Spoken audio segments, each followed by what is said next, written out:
Assalamualaikum warahmatullahi wabarakatuh. Pertama-tama kami ucapkan terima kasih atas kedatangan Bapak Ibu semua. Kemudian karena berkat dan rahmat Allah kita diberi nikmat sehat, maka bisa hadir di sini. Yang keduanya saya ucapkan selamat datang Ibu Rahmi Ananta Widya dari Yayasan Gunung Palung ke SMK Negeri 2 Ketapang. Kami sangat senang sekali atas kedatangan Ibu.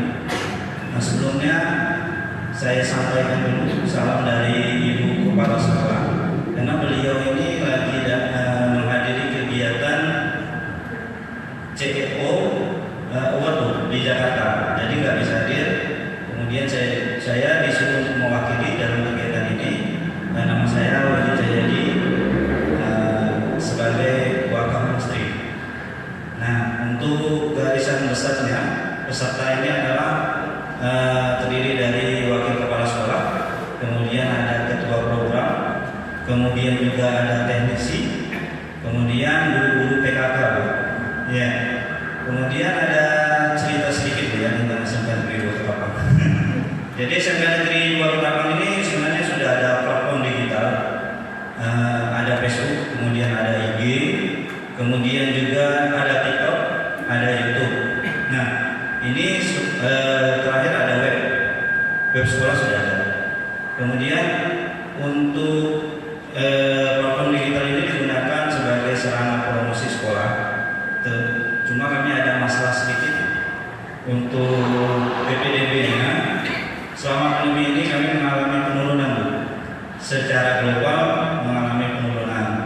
Kemudian untuk kompetensi tertentu itu mengalami kenaikan, ada kompetensi tertentu mengalami penurunan. Nah, ini masalah kami. Kemudian kami juga ada unit-unit produksi yang dikelola oleh program. Nah, unit-unit produksi ini sudah berjalan, cuma belum berkembang dengan pesat, memang belum. Kami sudah mencoba ada beberapa unit produksi. Nah, mungkin dengan kedatangan Ibu ini bisa berbagi ilmu, intinya begitu, supaya untuk memajukan unit-unit produksi yang ada di kami, dan juga berbagi ilmu tentang promosi sekolah untuk masalah PPDB atau penerimaan siswa baru, siswa didik baru. Nah, seperti itu, Bu. Mungkin diawali dengan sambutan dari Ibu, silakan. Terima kasih semuanya. Assalamualaikum warahmatullahi wabarakatuh. Yang terhormat Ibu Kepala Sekolah, kami diwakili oleh Bapak Wakil Kepala Sekolah bagian Humas. Yang terhormat Bapak Ibu Wakil Kepala Sekolah SMK Negeri 2 Ketapang. Yang terhormat Bapak Ibu Guru SMK Negeri 2 Ketapang. Terima kasih Bapak Ibu sekalian. Jadi perkenalkan, nama saya Rahmi Ananta, bukan dari Yayasan Taman Nasional Gunung Palung, tapi dari Balai Taman Nasional Gunung Palung. Ini biasanya memang agak ketukar-ketukar. Kalau kami dari Balai Taman Nasional Gunung Palung itu di bawah Kementerian KLHK, Kementerian Lingkungan Hidup dan Kehutanan. Tapi kalau Yayasan Palung itu adalah NGO atau LSM yang bermitra dengan kita, Pak, Balai Taman Nasional Gunung Palung. Puji syukur kita menjadikan kehadiran Tuhan, karena pada pagi hari ini kami dari Balai Taman Nasional Gunung Palung, dan saya juga membawa teman, Pak, dari kayu arak pertama. Jadi ini lebih ke digital gitu kan. Nanti kami ada kayu arak pertama itu adalah binaan dari Taman Nasional Gunung Palung. Jadi lebih ke yang platform digital itu ke sana. Kemudian memang Balai Taman Nasional Gunung Palung, Bapak Ibu, itu punya 23 desa binaan. Kebetulan saya koordinator fasilitator, Bapak.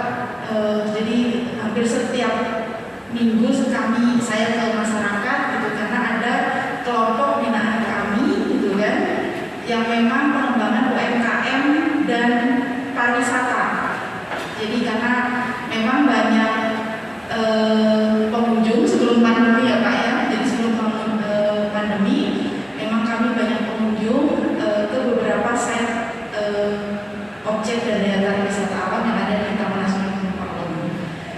Kemudian memang di saat pandemi ini kami juga awalnya menjadi masalah nih kelompok binaan kami terkait misalnya produk-produk HLBK atau hasil hutan kayu yang sudah ada diversifikasi produk.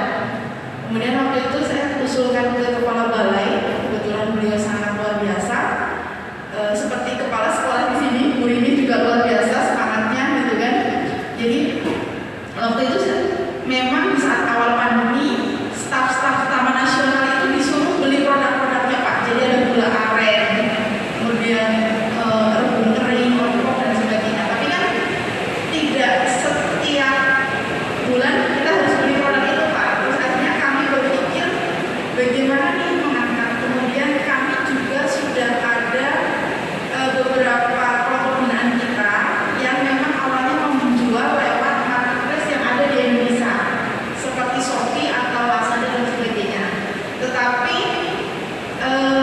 terkendala juga. Kenapa? Karena kan ongkos kirimnya lebih mahal. Kemudian ternyata kami coba untuk menganalisa dan kita dapat data. Ternyata orang Ketapang dan Kayong itu sangat konsumtif. Mohon maaf. Jadi lewat JNE aja setiap hari itu sekitar 1.000 sampai 1.500 paket yang ada. Nah, 80% itu masuk ke Ketapang dan Kayong. Nah, 20% baru masuk yang keluar. Nah, 20% yang keluar biasanya itu apa? Seperti sarang burung laut Pak. Itu keluar. Tapi kalau misalnya baju, kemudian makanan dan sebagainya itu masuk ke dalam. Berarti kan maaf banyak uang orang Ketapang dan Kayong yang keluar. Nah ini menjadi pemikiran kami Balai Taman Nasional Gunung Palung. Akhirnya kami mencetuskan namanya 5 akar penyangga. Jadi kami berkolaborasi dengan Politeknik Negeri Ketapang ini sebagai pendamping itu. Kemudian kami berkolaborasi dengan 5 bank. Jadi langsung kami tapi ini lewatnya teman-teman ya Pak ya. Jadi ada BNI, BRI, Mandiri, kemudian Bank Kalbar sama BSI. Ini sudah langsung ke pusat. Kemudian kita dengan distribusi Pak, karena memang produk ini kan harus ada distribusinya dengan JNE dan teman-teman fasilitator. Jadi kami berkolaborasi dengan HIPMI, IPMI, IWAPI, kemudian teman-teman yang lain. Jadi kami juga, karena di Gunung Palung itu ada 23 fasilitator Pak yang mendampingi kelompok. Jadi setiap desa ada minimal 1 fasilitator. Nah yang sedang kami kembangkan sekarang adalah kopi Pak. Kopi, jadi kami juga menginisiasi paguyuban kopi. Ternyata kopi di sini luar biasa. Kemudian kami bermitra dengan teman-teman Kopi Hub. Kopi Hub itu adalah komunitas yang punya kopi shop dan kopi tiang ya, yang manual itu kan kopi tiang ya. Ini berkolaborasi juga. Kemudian dengan Dewan Kopi Kalimantan Barat. Kemudian besok saya juga diminta menjadi narasumber di Kayong untuk pembimbingan kopi. Kemudian pengembangan souvenir Pak. Jadi harapannya pengembangan souvenir itu kita juga berkolaborasi. Sekarang yang sedang lihat adalah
pelajaran sejarah, servis motor, baik servis mobil maupun jasa pengelasan. Kalau bisa sampai masuk ke marketplace lah, seperti yang tadi Ibu sampaikan. Nah, gimana tekniknya, caranya, tip-tipnya supaya produk-produk kami bisa tersebar luas, jangkauannya lebih luas lagi pada masyarakat. Terima kasih.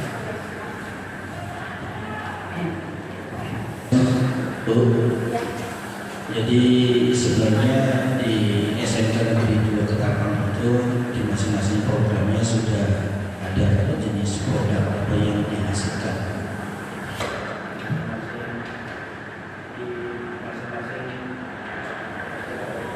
Di masing-masing kompetensi kalian produk ada juga yang bergerak di jasa gitu.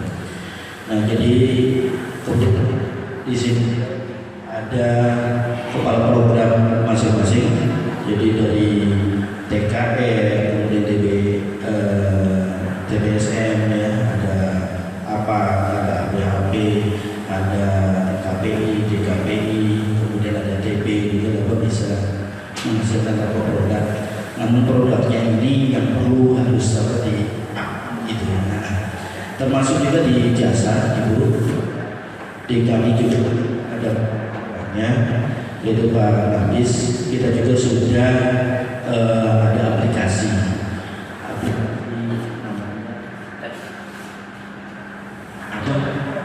service station yang melayani pelanggan-pelanggan dari manapun yang termasuk ke dalam aplikasi tersebut. Nah sehingga kemudian kehadiran Ibu yang ada di sini bisa dapat kita kalau kolaborasi, artinya bisa juga nanti bisa meningkatkan bagaimana harapan kita adalah bisa dikenal di masyarakat yang luas. Harapannya adalah seperti itu. Begitu ya Pak. Bismillahirrahmanirrahim. Assalamualaikum warahmatullahi wabarakatuh. Nama saya Antonepi. Saya selaku Kepala Program Teknik Kapal Lengkap Ikan Bu. Ini untuk sementara jurusan TKP ini akan menuju untuk menghasilkan, tapi bentuknya bukan produk dan jasa. Terima kasih. Assalamualaikum warahmatullahi wabarakatuh. Nama saya Sudarno. Kebetulan mengajar PKK di jurusan Teknik Bisnis Sepeda Motor sama Teknologi Kendaraan Ringan TKR. Jadi 2 tahun ini saya ngajar PKK, tapi tahun pertama banyak terkendala dengan pandemi itu karena tidak ada tatap muka begitu, tapi sekarang sudah tatap muka 50%. Jadi untuk PKK di jurusan ini memang agak saya berdasarkan materi PKK di bab 2 itu menganalisis peluang usaha. Jadi apapun yang kira-kira anak-anak menganalisis ternyata sesuai, saya minta coba diupayakan menjadi usaha. Jadi tapi karena kondisi anak yang mungkin gambaran usaha itu macam apa, akhirnya saya coba untuk buka sebuah proyek. Jadi ada 4 proyek. Yang pertama welding, itu terkait dengan ada masukan industri bahwa di industri sekitar Ketapang itu welding sangat diperlukan, pengelasan. Sehingga saya coba buka proyek tema welding. Nah anak-anak ini bergerak di bidang teknologi tepat guna. Ada yang membuat pemilih padi, ada yang membuat pemarut kelapa, tapi saat ini belum jadi karena tatap mukanya kan jadi lengkap itu agak lama gitu kan. Jadi welding itu kalau untuk yang sesuai dengan jurusan dan usianya, saya juga berikan proyek air gas. Jadi modif sepatu motor, helm itu mereka lakukan. Lalu ada lagi yang sesuai pandemi, karena menunjang kesehatan masyarakat, pikir saya begitu sehingga anak-anak SMK bisa berkontribusi terhadap kepedulian lingkungan.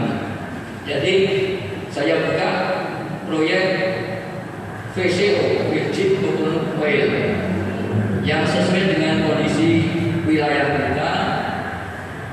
Kelapa itu murah, mudah, dan VCO itu prosesnya mudah, murah gitu. Karena tanpa pemanasan tidak perlu LPG gitu. Peralatan sederhana pun bisa dilakukan. Jadi untuk VCO ini justru banyak anak-anak di TBSM dan TKR malah berminat karena peralatan rumah tangganya bisa, dan dia bisa melihat di YouTube yang memandu proses dia melakukan produk itu gitu. Sehingga ada yang sudah menjual memang manual dari tetangganya, dari mulut ke mulut gitu. Ada yang sudah menunjukkan ke saya foto sudah dapat duit, Pak, lumayan ini berjualan VCO katanya gitu. Namun saya berpikir bagaimana sih proses untuk izin apa itu Bu? IRT atau apa itu? Ya izin rumah tangga atau apa itu? Nah itu yang saya belum ada info bagaimana mengurus proses itu gitu. Jadi hari ini saya berharap ada info tentang itu. Lalu ada lagi satu lagi yang terakhir adalah POC. Jadi karena VCO itu ada limbahnya berupa air kelapa, saya coba anak-anak memanfaatkan limbahnya itu menjadi pupuk organik cair. Yang di Ketapang pun pertanian agak banyak, dan hal-hal yang sifatnya organik itu juga menunjang kesehatan gitu. Sehingga ada juga anak-anak yang mengambil proyek pilihannya itu POJ, pupuk organik cair gitu. Tapi untuk pupuk organik cair saya bilang anak-anak kalau sudah menghasilkan tolong diuji coba, kita aman, matikan dia atau subur gitu. Nah kalau subur oke lah dia pasrahkan. Terima kasih Bu. Assalamualaikum warahmatullahi wabarakatuh. Waalaikumsalam warahmatullahi wabarakatuh. Luar biasa. Nanti mungkin kita bisa sharing Pak, karena saya ada sedikit link dan sedikit pengalaman saja Pak nanti terkait VCO ya Pak ya.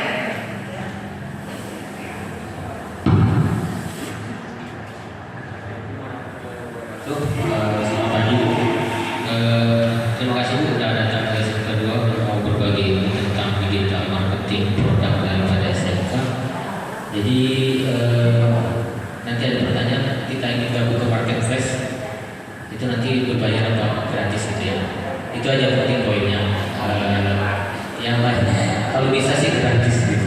Jadi kita jual di marketplace nggak ada biaya. Terima kasih.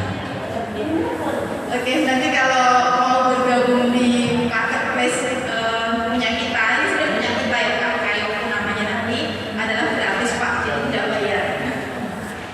Nanti caranya seperti apa nanti akan boleh Kak kasih gambar.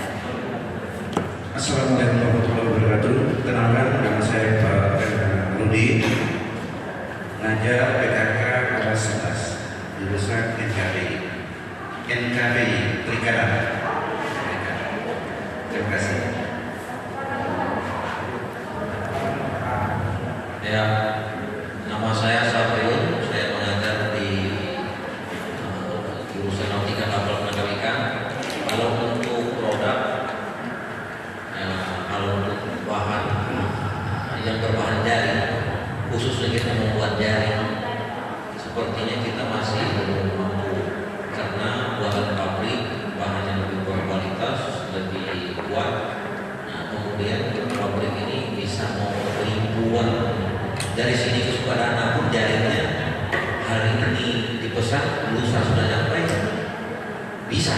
Dan kalau itu diinginkan dengan siswa kita untuk membuat itu, sepertinya kalah bersaing. Mungkin kita akan mencoba inovasi-inovasi yang lain, tapi belum ketemu apa yang tepat ini. Terima kasih. Sekarang saya tanya, di sini nih Bapak Ibu yang punya IG siapa? Boleh tunjuk? IG. Satu punya. Terima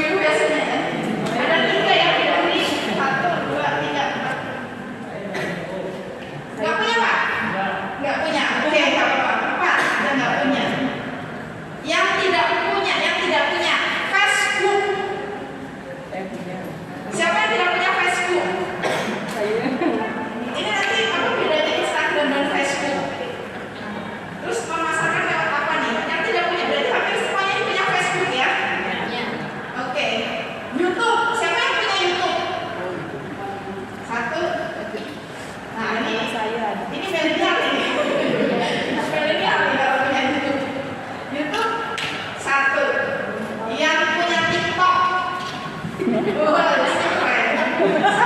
Dia punya strategi. TikTok nih, 2 orang nih. Oke. Lanjut, Bu Rena. Nah, ini di Indonesia ya, Bapak Ibu, ini di Indonesia itu ini kelihatan nih.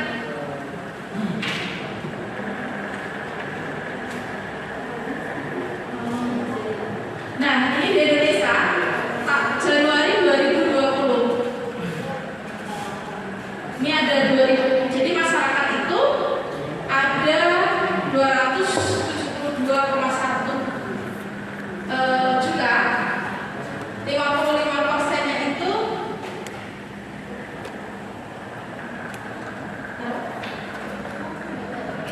nah, sekarang saya ada 338. Jadi satu orang itu biasanya punya HP lebih dari satu. Betul nggak? Jadi antara HP-nya sama masyarakatnya itu lebih banyak HP-nya. Betul nggak? Jadi biasanya orang Indonesia itu satu orang bisa punya HP lebih dari pada satu. Terus Kak, nah ini kalau dilihat dari kurang jelas ya, dilihat dari provinsi dalam penggunaan media sosial, Kalimantan Barat ini nomor 12 se-Indonesia. Jadi luar biasa sekali juga dalam penggunaan media sosial. Itu paling tinggi adalah Jawa Barat, itu paling besar dalam penggunaan media sosial. Kalimantan Barat itu nomor 12. Lanjut. Kenapa? Iya, nah ini berapa sih spend waktu di media sosial masyarakat Indonesia? Untuk penggunaan internet itu sehari itu bisa 7 jam 59 menit sampai 8 jam. Jadi kadang kita bangun tidur sudah belum apa-apa sudah langsung lihat HP, betul nggak? Nah ini kemudian ya ada yang main game gitu kan. Kalau main game ini apa namanya? Ya mungkin anak-anak muda kali ya. Tapi kalau ibu-ibu, anak muda semuanya pasti pagi-pagi bangun tidur udah lihat internet. Mau tidur kadang juga masih buka-buka IG, Facebook, YouTube dan sebagainya. TikTok gitu ya. Diapain ya Pak ya? Joget-joget. Joget-joget, oke. Lanjut.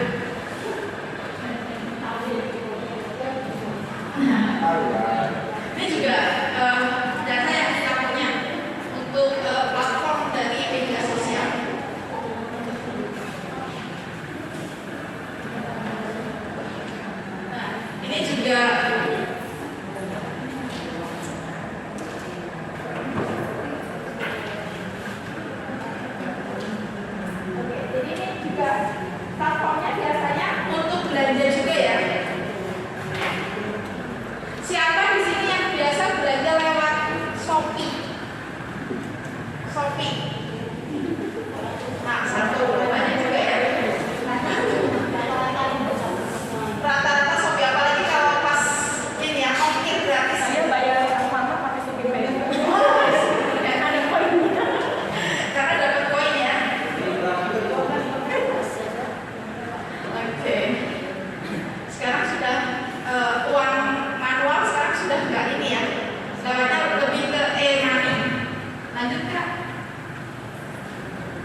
Jadi Bapak Ibu sebenarnya enaknya adalah tidak hanya lewat WA sendiri. Misalnya kan karena lewat status di WA kita jualan produk, ya Bu ya. Jadi kita bisa minta bantuan teman-teman, apalagi yang punya follower banyak. Siswa yang punya follower banyak bantu jualkan rotinya Bu, atau keripiknya atau apanya. Itu pasti ini. Ya kalau kami biasanya endorse lah, gratis lah berapa bungkus, misalnya 1 bungkus untuk yang diklanin gitu kan di IG-nya atau di Facebook-nya gitu. Itu biasanya lebih cepat. Terus yang kedua kalau bisnis adalah jaringan, ini juga luar biasa.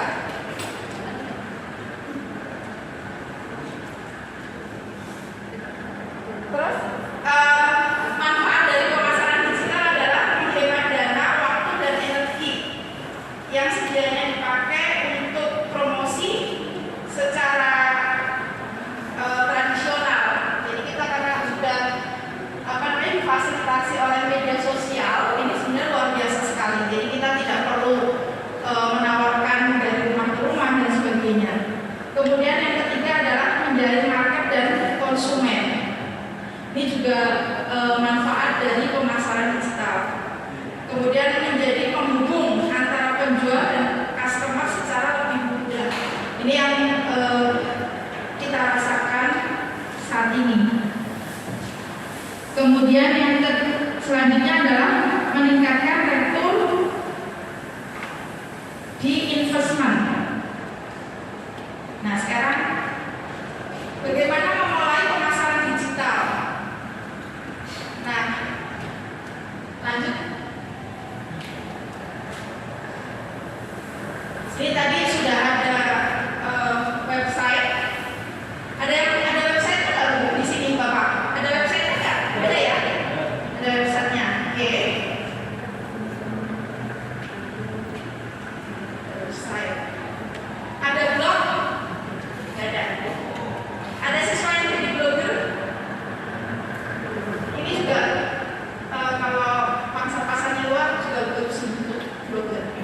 Nah ini ada akun medsos, ada FB, Facebook, Instagram, TikTok, dan lain-lain. Kemudian akun marketplace.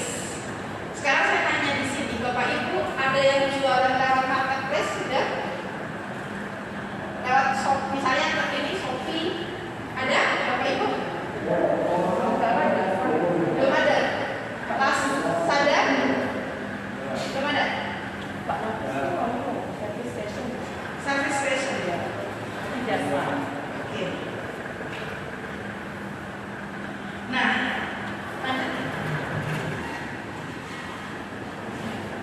Ini 10 marketplace paling banyak dikunjungi. Yang pertama adalah Tokopedia, ini di Indonesia ya. Itu ada 147 juta. Paling tinggi itu Tokped. Kemudian yang kedua adalah Shopee. Ya ini paling banyak dikunjungi oleh masyarakat Indonesia. Terus yang ketiga adalah Bukalapak. Yang keempat adalah Lazada. Kemudian ada Blibli. Kalau yang ke bawah ini jarang. Senika, Orami, Rally. Mungkin yang sekarang agak booming JDID. Ini udah lumayan sama Zalora. Nah, kemarin kami juga terkendala karena kita juga sudah pernah dampingin kelompok lewat marketplace ini dan terkendalanya adalah ongkir dan sebagainya. Dan kita skala bersaing dengan produk yang ada di Jawa. Akhirnya waktu saya memang punya ide, terus saya sampaikan ke kepala balai, gitu kan. Bagaimana kalau kita buat marketplace regional? Awalnya memang untuk kelompok binaan kami, binaan Taman Nasional Gunung Palung. Kemudian saya ketemu dengan teman-teman IT, gitu kan. Dan kebetulan teman-teman IT ini adalah orang Ketapang dan Kayo, yang dari Politeknik dan Unta. Jadi ada yang memang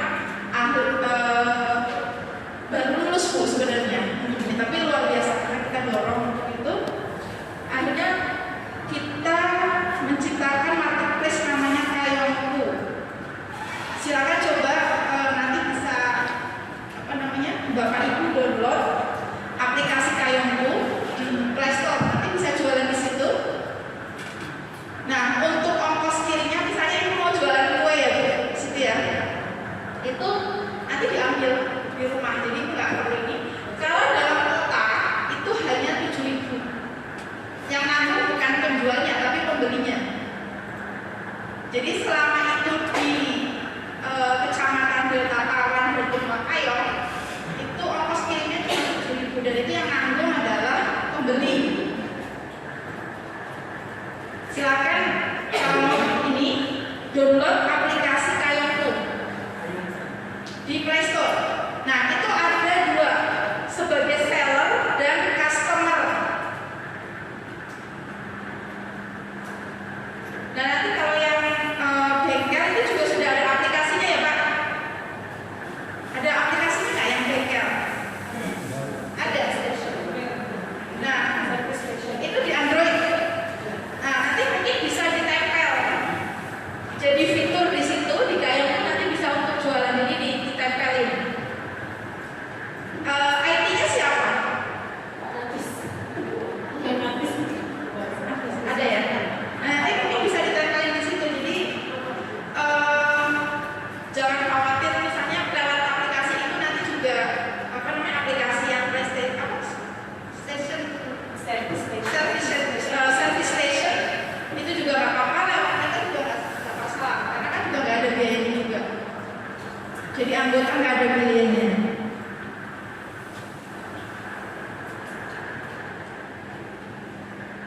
Sudah? Download, silakan download dulu kalau misalnya ini.